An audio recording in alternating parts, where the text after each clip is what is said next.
Hey guys, so I've been seeing so many stories and posts. I'm so glad you decided to join me on this, and I've also been seeing that you guys are having some problems and getting stuck here and there, so I'm going to try and help you out. I have picked some of the most frequent problems that you guys have been facing, and I'm going to address it. So the first problem that you guys have been facing is how to deal with pests. Okay, there's no 100% foolproof solution to pests because this is their home as well. But there are some things that you can do to minimize the damage. I check on my plants every single day, and so that I catch these little tiny monsters very quickly, and I usually use like a mild 1% detergent or a 3% neem oil mixed with 1 or 2 drops of detergent. And if there are big pests like caterpillars, then you have to get handsy and remove them and pick them out. Yes, it gets a little icky, but yeah. Then if it's at a later stage of infection, then you'd probably have to cut off the infected branches and leaves, or use a higher concentrate of neem oil and the detergent. I hope this helps, but again, it's fine. If this happens, your plants will be fine, and you'll understand the mix of neem oil that is required to get rid of the damage. Then number 2, where can we procure good seeds? Good seeds, organic seeds, are basically seeds that don't have a chemical coating.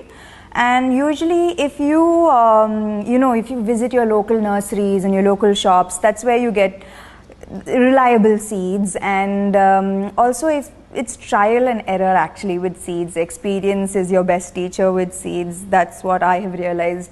I can't really guarantee, but I think nurserylife.com is also a very reliable source. And the third question is, why are the roots rotting in germination stage?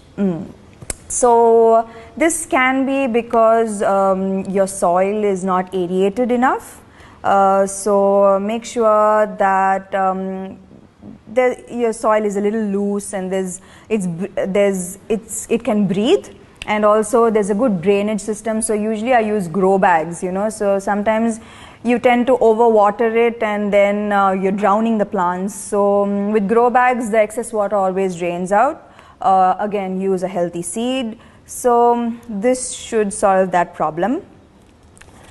The fourth question, what are the best practices to gain maximum results during germination? I think I did this in the seeding video, is don't sow your seeds too deep, 1 or 2 centimeters, and keep them covered for a few days, for 3 days, and don't overwater. And after 5 days or a week, then you can shift them to direct sunlight.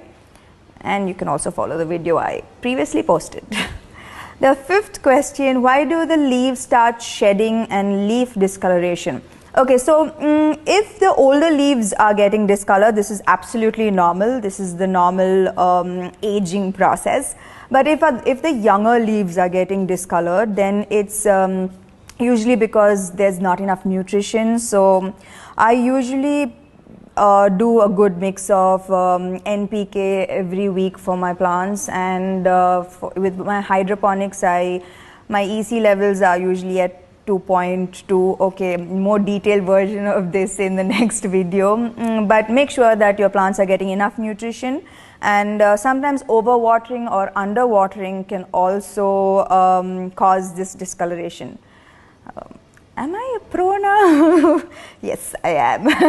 Sixth question, how to grow plants if the temperatures are too high? Yes, Hyderabad is going to get very, very hot soon, and I am definitely going to get a shade net.